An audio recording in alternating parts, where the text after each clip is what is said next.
Hi, guys. I don't know what's happening here. Something's very wrong here.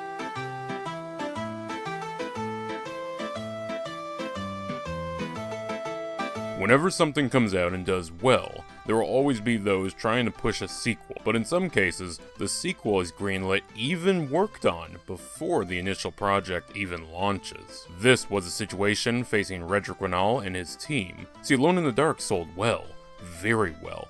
PC Research states it became the second best-selling DOS game in March of 1993. February 1997 showed the game had sold 600,000 copies, a number which spiked to 2.5 million come January 2005.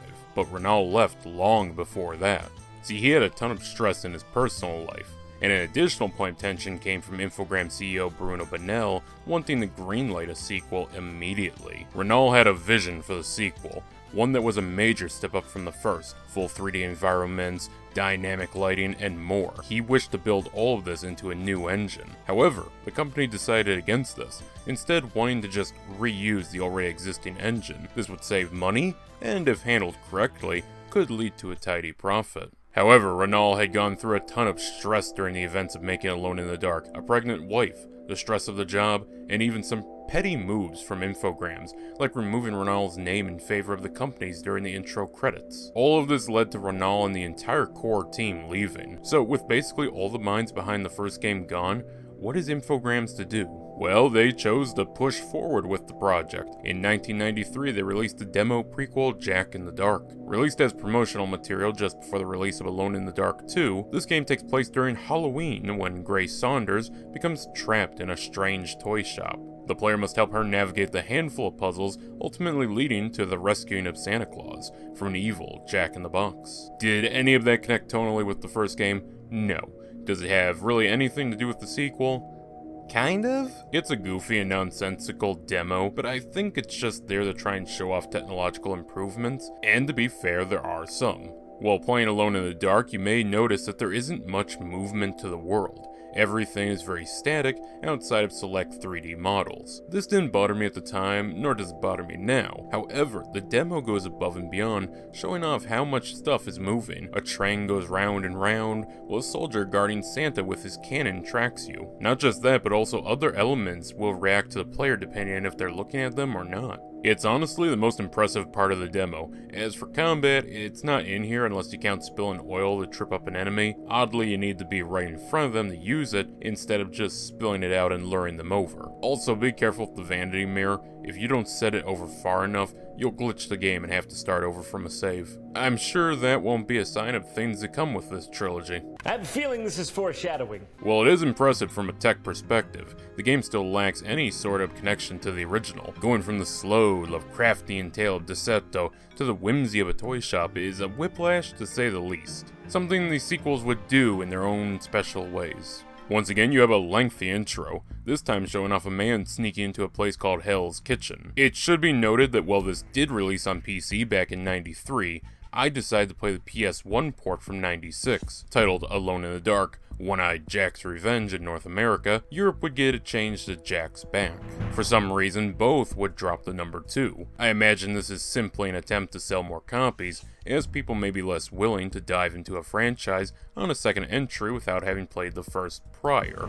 Between the PC and PS1, there's very few differences. Characters and other 3D models do come with new effects added to them, and there's also the addition of FMV cutscenes. I will discuss those later. Honestly, it would be a pretty decent port, if not for the plague of long loading times, even when just walking between fixed camera positions. The intro cutscene itself is plagued with transition pauses and load screens. But what's even happening? Well, our man Striker here managed to sneak into the manor and tries to rescue Grace from Jack in the Box. That is before he's killed by a puppet, and a mysterious woman reads his business card. Also, yes, while the PS1 looks better in many regards, the faces ironically look like creepy dolls. Am I saving Grace or Annabelle? So while a pinch more heavy on action, it was slowly paced and measured much like the original game's intro. So when starting up as the sole protagonist, Edward Carnby, what do we get?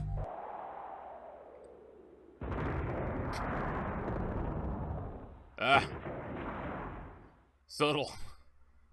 Yes, it would seem a tone shift the size of the San Andreas fault line has occurred. You're blowing shit up, beating down goons, so you'd think they'd update the game to better function with this new style. Well, remember about how the company wanted to copy the engine over and just pump something out? Infogrames did that, but didn't bother to account for the combat. So the long wind-up attacks are carried over from Alone in the Dark 1, but whereas there you were engaging melee-focused enemies or finding solutions around the problem, here you are required to go on the attack against enemies who can fire faster and way more accurately than you, and on top of this, the lack of ammo.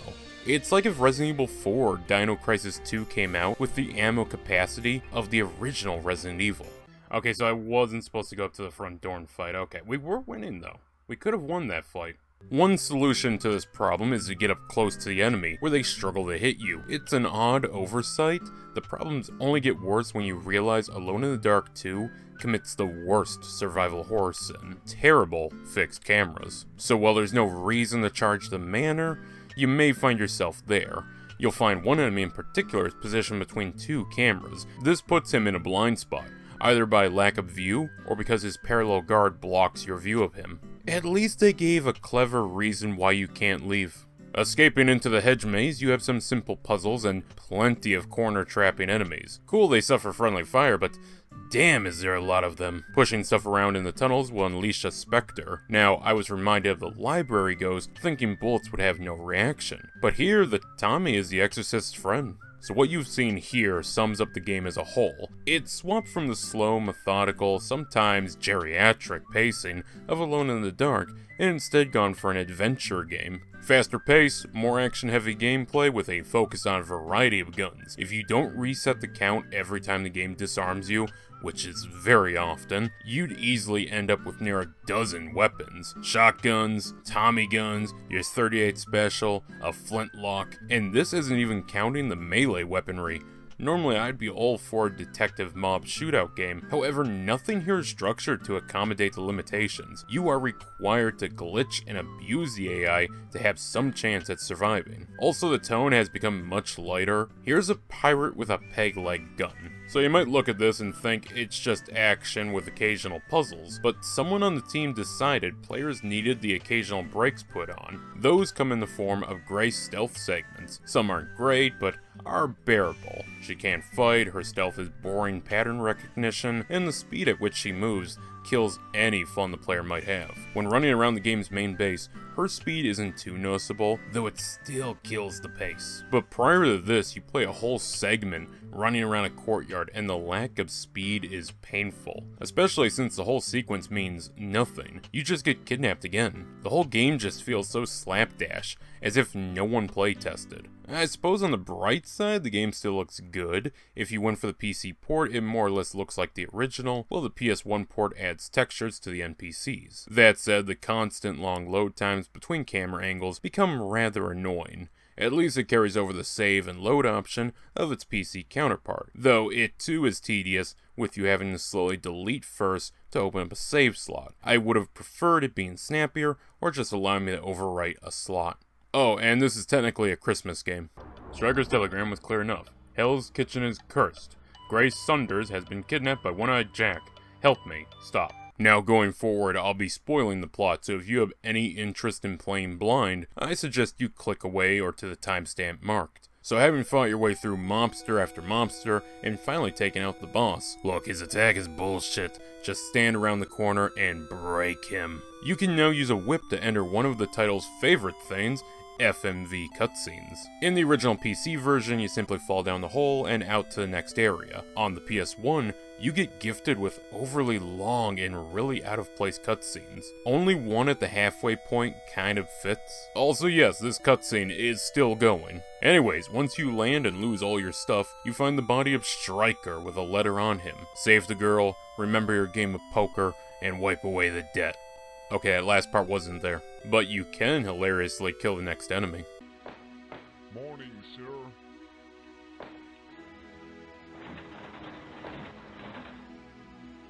Let's go! Now, if by this point you were somehow expecting this game to hold the same tone as the original, even remotely, keep watching. Fighting the Music Man, who you can take out by ripping up his contract, Admittedly, that's pretty cool. You move into another room and must do a block puzzle. Instead of matching the cards on the wall, you're supposed to remember the maze puzzle and make them all diamonds because of the jack.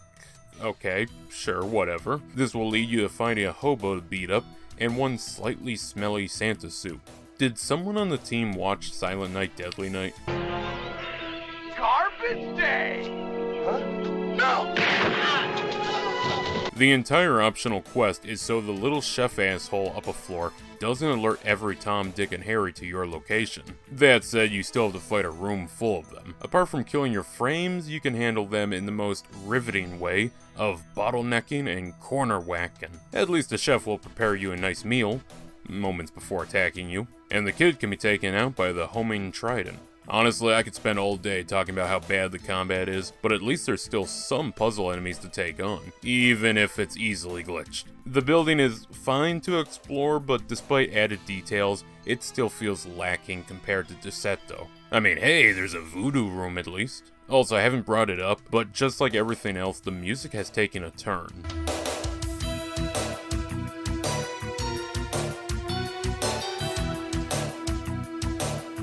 It's more fitting for an adventure title than anything you'd expect for survival horror. Hell, some of the tunes are very seasonal for Christmas, which, given the title's choice of setting, fits in that regard. It may have just been my copy, but one puzzle to progress has the player putting a crown on a bust. I did that, but couldn't see the crown. On a DOS playthrough it's clearly there, but I was left thinking it had simply glitched into the map. When you figure out it's working as intended, you'll be whisked away into another FMV that boots you to a new location. Here you can get another Thompson that is likely a jam, and one that isn't. Be careful not to reload the jammer, as you'll lose out on the ammunition. Not that it really matters, as this game loves to make the player lose guns, and just as quickly give back a whole new arsenal. Just like with the first title, firearms have a pool of ammo to draw from, instead of magazine capacities. Oh hey look, it's Jack from the prequel segment. Hi, Jack! From him you can gain a pom-pom, which you throw to some snakes, and the killer puppet from the intro will be taken care of. You know, I like that the game is attempting to have puzzle solutions like in the first title, but here it's so random. In the library you read about the monster, and you find a dagger you read about, then pick out the specific blade needed. Here there's nothing hinting that he'll chase after the pom-poms. Anyways, back to the first floor, which is now repopulated. Very soon you're captured, and Jack starts doing that classic villain tradition. He starts monologuing. He starts like this prepared speech about... I'll touch on the story later, but for now, suffice to say, the art isn't bad. Also, Jack's voice sounds familiar. By the horn of Beelzebub, the Flying Dutchman was calling me. It was like honey to a bee. He isn't credited, though some have theorized it was the game's designer, Christoph Anton. Honestly, I think I'm just confusing his gruff pirate voice with Joe White doing Mr. Krabs in Battle for Bikini Bottom. SpongeBob, this flapping robot crisis is making the Krusty Krab lose money like a sinking ship. Well, this can't hold us. We're Edward Carnby. Getting out, we're promptly captured again. This brings us to one of the more lacking new features, stealth segments with Grace. Remember Grace, the kid we have to save? Yeah, well now she's stealthing around, hiding in cars so they can drive about a dozen feet before stomping. Yeah, I'm gonna be honest, these aren't fun. I actually don't hate forced stealth segments. Typically, it's simple pattern recognition, but here she's just so slow. And for some reason, you can just run up and grab this, only to run across the field, mess around with 2 items, and get captured again. It's just padding, and not good padding at that. Okay, so we're at the halfway point of the game. Well, I really wouldn't suggest this title even if you enjoyed the first. I am still going to say, if you don't want to be spoiled, skip to the timestamp on screen. Anyways, you're now in the boat under the manor. This is the Flying Dutchman, which Jack took from its prior owner. In the hold, he found Elizabeth. Speaking of her, she's here to explain all the details on the game's worst mic. I was then an innocent young girl. I don't know why her mic sucks so much, but she's a fine voice actress if you look past that. Long story short, she had a tutor called Cotton who mistreated her. Learning voodoo arts from a slave, she would kill both of her masters. While Cotton, she'd in trance. Eventually being found by Captain Nichols, she'd become imprisoned aboard the Flying Dutchman. Through telepathic powers, she would draw Jack to her. Ultimately, their new ship would become entombed, and they would spend lifetimes building a life here. Also Cowboy Jack. I wonder if they knew where the third title would take them. But this was over 2 centuries ago. How are they alive? Oh, you know, just sacrificing children by taking their youth. And Grace here is the latest one. Yeah, the story is sort of interesting. It's not as grand or mysterious as the first. It honestly feels like a watered-down form of it. In the first, we had multiple build-ups to the dark arts that Prext was becoming entangled with. Here, it's just, slave taunt me, and the next sentence, I voodooed that bitch. The last chunk of the game is made up of another Grace sequence, and then Carnby going full privateer on the crew, slicing his way through most, and even using a cannon, despite it being a headache to push to blow up their quarters. I didn't remark on it earlier, but this game does have optional armor pickups. There's no visual way to determine its quality, but it simply stops you from being stun-locked until it eventually breaks, though it can last possibly into the final fight. However, Elizabeth has the voodoo doll and manages to trap Carnby. Nothing Grace can't fix.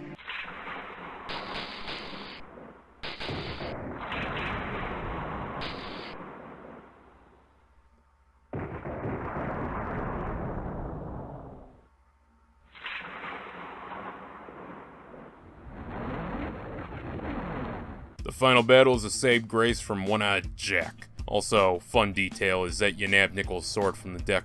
He did say his sword would be the one to kill Jack. Now, the fight is about as bad as you expect. Really though, it's not entirely worse than the sword fight in the first title. It's not fist fighting Liquid on top of Metal Gear Rex, but it's meh. I did have a bit of a chuckle when he got back up after an initial knock. Also, be sure to free Grace and disarm the cannon quickly. If you don't, you'll get a bad ending somehow. Speaking of bad endings, once you manage to beat him and escape, the whole sword promise thing falls through when he just gets back up. Paddling for freedom, he launches a cannonball, kicking off one final FMV.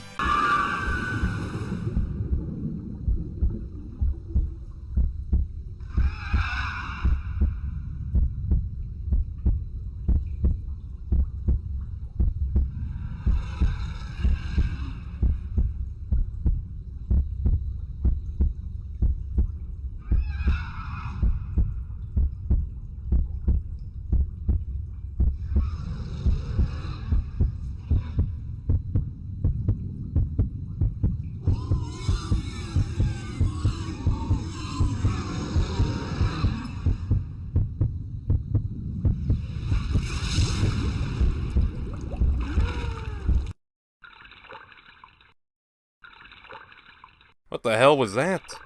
What the hell was that? The first time I saw this, I was convinced I had accessed a PS1 exclusive bad ending. I mean, you see yourself go under, and then these random gates explode after you get chased by whatever the fuck that is, just to then cut the Carnby and Grace on a boat.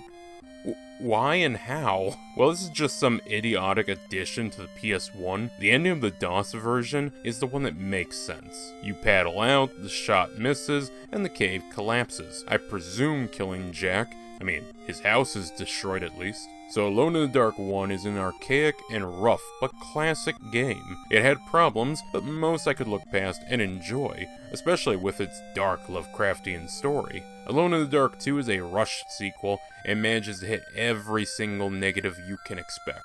The story is thin, the gameplay broken, the identity of the original is almost entirely removed. The puzzles weren't as interesting. I mean, sure, the original had some that were a bit complicated, but ones here, like the mini cannon, is just out of left field. I reached a point of just trying random shit. The best I can say is that the background details look great, and there was the occasional highlight. I swear I saw a mobster swap magazines. It's a mixed bag on if the PS1 looks better than the DOS. The obvious is that faces look terrible and textures look better. Hell, it's simply the addition of it. But details here and there render it worse off. A detail I forgot to add is that I enjoyed there being multiple game over screens, from being strung up to my personal favorite of just being thrown off a cliff. Henry would be proud. I'm really shocked by how bad this game came out, but I suppose when your entire original team leaves, you just can't rush in new blood and expect quality. I haven't played the third title yet, but given it too was rushed, I don't expect greatness. Honestly, I fully see why people jump from the original to A New Nightmare. Until then, I had to see what could have possibly come out between Alone in the Dark and Resident Evil. Seems strange to have so many years and nothing in between. Yo-ho, me mateys. Next episode, we mine for gold. You best start believing in ghost stories, Miss Turner. You're in one.